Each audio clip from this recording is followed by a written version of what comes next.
Welcome back, everyone, to the GSMC Fantasy Sports Podcast. I hope you stuck around because this next segment is a very exciting segment.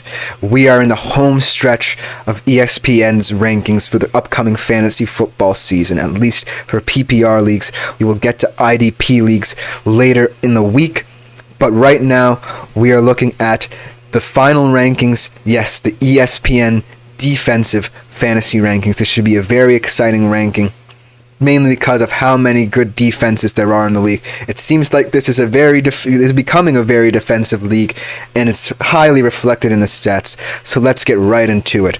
The number one defense. There should be no surprise here. It is the Cleveland Browns. Jim Schwartz's men, proving that they're the number one defense in the league. They have so many talented players at each level of the defense. Let's look at their stats from last season, shall we? They were the number one defense in terms of opposing yards per game at 274.9. That's crazy that they were able to hold their opponents under 300 yards per game throughout an entire NFL season, especially considering the fact that their offense was not as good as some other defenses' offenses. And then they were also number one in terms of opposing third and fourth down conversion percentage at near 30% and 40% respectively. That just goes to show how dominant Jim Schwartz's men were. One of the most exciting defenses in the league. Of course, you've heard of a guy named Myles Garrett, obviously coming off of last season where he had, in my opinion, I think he had 14 sacks last season. Just an incredible player. Another underrated player from this defense. How about Jeremiah Owusu-Koramoah, one of the best off-ball linebackers in my opinion. He's moved so well laterally for this defense. And then looking at a highly young, in my opinion, corner group and kind of DB group between Martin Emerson Jr. and Greg Newsome II. They're incredibly rangy players, a lot of incredible traits, and Jim Schwartz has coached them so well. Overall, I expect this defense to be the number one defense at the end of the season as well, especially if Deshaun Watson elevates his play offensively. Obviously, the Browns defense last year might have had to play from behind a lot more than they were used to. So, look to see if that is reflected in terms of how Deshaun Watson plays as well. Moving on to number two. No surprise here either. The San Francisco 49ers, another team that has incredible depth at every position, led by that man, Nick Bosa, probably my number two defensive player right now. Last season, Nick Bosa had 10.5 sacks. Kind of a down year for him in my opinion, but ultimately he still is that force for them on that defensive front.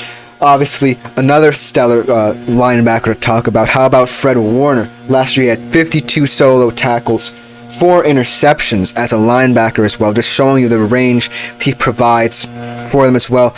And ultimately, you have two young defensive backs in Talanoa Hufanga and Charvarius Ward, who did not play full seasons last year. You get them back from injury, just adds a lot of depth to that back end. So overall, the San Francisco 49ers at number two is a high-value defense, a highly coveted defense that should be gone very early in terms of defenses. But overall, they are well-deserved to be at least in the top three. So, ultimately, look for them to go very highly in terms of defenses. At number three overall, we have another very versatile defense, mainly due to their defensive front. The Dallas Cowboys. Obviously, you have a player like Micah Parsons who can line up anywhere on the field. He's a linebacker, but he plays like a D-tackle, defensive end even. He just has incredible value with 14 sacks last year from the linebacker position. And looking at this Dallas Cowboys defense, it has much more balance than I think it has ever had. Obviously, you have a guy like Micah Parsons, you have DeMarcus Lawrence in your front, but on the back end as well, obviously Trayvon Diggs had a down year last year with only 1 pick, but Deron Bland setting the record for most interceptions in a season with 9 picks last year. Look for that DB group to step up, really have another big year, especially if full year of Trayvon Diggs is in store for this Dallas Cowboys defense.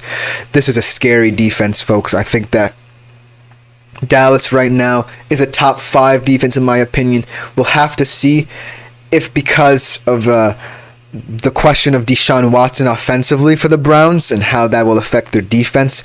If the Cowboys with Dak Prescott can vault into at least the top 2, but ultimately I think they are right where they need to be, and I think they have a chance of being one of the highest defenses taken in fantasy drafts. But moving on to number 4, I think this team is kind of reflected in their ranking, the fact that they lost their defensive coordinator, but I still think they have the pieces to be one of the better defenses in the league, and that is the Baltimore Ravens. Obviously, you lose defensive coordinator Mike Macdonald to the Seattle Seahawks, and new defensive coordinator Zach Orr will have to implement his scheme very quickly, but you still return a lot of players that made this defense great last year, starting off with Justin Madubuike on the defensive front. Madubuike is such an incredible player as a 3-4 player. 13 sacks last year, 38 solo tackles. Obviously, a very technical player. Thrived in Mike Macdonald's system. Let's see how he does in Zach Orr's system. And if you want a player at a linebacker position who is stellar, how about Roquan Smith? Been around many places, but settling in with the Ravens last year with 84 solo tackles. So look for Roquan Smith to be another solid linebacker. And on the back end, you have another young DB that I think is a very exciting player that you drafted a couple years ago, Kyle Hamilton. 4 picks last year, 13 passes defended. Overall, this Ravens defense may have a new look to it depending on how Zach Orr implements his system, but ultimately, you still have the players and personnel you need to be a top 5 defense in the league. So I'm not mad at that. Moving on to number 5. The New York Jets. This is another defense that might benefit from elevated quarterback play. Obviously, this defense was playing from behind a lot due to the fact that you had Zach Wilson and Tim Boyle and Trevor Siemian as your quarterbacks. So it didn't really reflect how well this defense did play last year. And it all starts with a big man up front, Big Q, Quinnen Williams. Last year, he did not have his best seasons, but he still is a preeminent defensive lineman for the Jets. 5.5 sacks last year, 39 solo tackles, proving that the big boy up front can be heavily effective. And another player who was kind of affected by last season, Sauce Gardner. He's still an elite cornerback, in my opinion, one of the elite young corners in the game. But last year he had no picks. Obviously, he's not necessarily known for picks, but he did have 12 passes defended last year. So that just shows how rangy and good he is for the Jets. And also, the Jets add another piece on the defensive front to combat Quinnen Williams and counteract his style of play. They add Hassan Reddick from Philly. He had 11 sacks for Philly last year, so he's going to be another huge presence that offensive lines will have to worry about when facing the Jets. Ultimately, I'm really excited for what the Jets defense can do when they play with a lead. They are big and bad. Coming in at number 6, another defense that can vaunt into the top 5 defenses right now, the Pittsburgh Steelers. And any defense with a guy like TJ Watt is going to be one of the best defenses in the league. 19 sacks last year. Just an incredible athlete. The AFC North fears a guy like TJ Watt. Just a stellar leader for them. Ultimately, the Steelers defense has a lot of depth. You have guys like Highsmith. You have guys like Hayward. But you all starts with TJ Watt. I think that he's such a game changer. That is why anytime you're looking for defenses, if you think about TJ Watt, you gotta pick the Steelers. They're kind of low in my opinion. I think they can be a top 3 defense come year's end. But ultimately, I think that they at least deserve to be in the top 10 because of that man, TJ Watt. Coming in at number 7, another underrated defense right here. I think that this defense may suffer from quarterback play, but the New Orleans Saints defense still has players that I think are some of the better, more underrated players in this league. And it all starts with Cameron Jordan. He's getting up there in age, but his production is not decreasing, in my opinion. Last year, he only did have 2.5 sacks, but he is a huge part of that defensive front for them. And also, they have a player like Honey Badger Tyrann Mathieu, who has 4 interceptions for them in that linebacker spot. They also signed Chase Young. Obviously, Chase Young bouncing around a lot of places. Where is he going to fit? I think he's going to be a perfect fit for the New Orleans Saints. Not a lot of pressure will be on him to deliver in that defensive front because of Cameron Jordan's presence. But ultimately, I think that Cameron Jordan and Chase Young is a nice little duo to have for the New Orleans Saints. And I think that they could rise as well. Obviously, they are not the most well-rounded team, so it's going to reflect on the defense a little bit more poorly, but ultimately they deserve to be on this list. Coming in at number 8, we have another underrated kind of blue-collar defense run by one of the better defensive minds in the league, Steve Spagnuolo. That is the Kansas City Chiefs, such a well-balanced defense.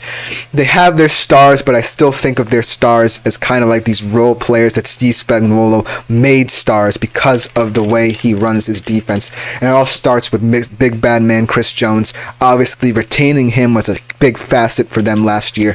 10.5 sacks. And on the other side, George Karlaftis, what an underrated player he's becoming. 10.5 sacks as well. A dynamic duo up front for the Kansas City Chiefs. In the middle of the park, you have a guy like Nick Bolton. Such an incredible athlete. Do-it-all linebacker. And on the back end, Trent McDuffie. What a player he is. Very physical, rangy corner. 5 forced fumbles as a corner, man. That is such a crazy stat to have for a corner. And overall, the Kansas City Chiefs, yes, people don't think of them as one of the better defenses in the league, but I do think that Steve Spagnuolo's aura makes them so much better. They play for him. They play the physical style of football led by Jones and Karlaftis up front and guys like McDuffie in the back end. So I think that the Chiefs well deserve to be on this list.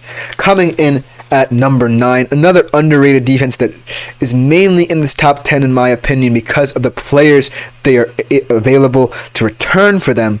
I think that this defense is going to be underrated come year's end, and that is the Miami Dolphins.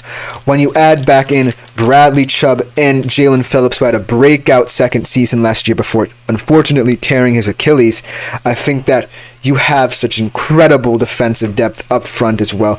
And you have a guy like Jalen Ramsey, who only had 3 picks last year due to his kind of limited game action. But ultimately, Chubb, Phillips, and Ramsey is one of the best cores in the league to build around. I think that the Dolphins are a very exciting up-and-coming defense, and it's reflected when both Chubb, Phillips, and Ramsey all play together. So yes, I feel that the Dolphins deserve to be in this top 10. And rounding out this top 10 is another kind of Kansas City Chiefs molded defense who has incredible blue-collar players as well, and that is the Cincinnati Bengals. I mean, this defense is heavily underrated in my opinion. I think this defense has a chance to be a top 7 defense at the very least coming into the season. And it all starts up front with Trey Hendrickson. 17.5 sacks. A player that does not get talked about enough. He does it all for them, man. I think that he's the heartbeat of this Cincinnati Bengals defense. Also, Geno Stone comes in from their arch rivals in the same division, the Baltimore Ravens. He had 7 picks last year, so let's not forget about him. Kind of that quarterback of the Baltimore Ravens defense last year coming into Cincinnati. And last but not least, Cincinnati born and bred man, Sam Hubbard, an incredible player, incredible athlete. 6 sacks last year, 38 solo tackles as well. And that will just about round out the ESPN Defensive Rankings. Coming up next, in my 4th segment of today's show, we are going to be talking about some breakout fantasy players that we may have highlighted on this channel and we may not have highlighted. So stick around for that. It should be a very exciting segment. We will be right back.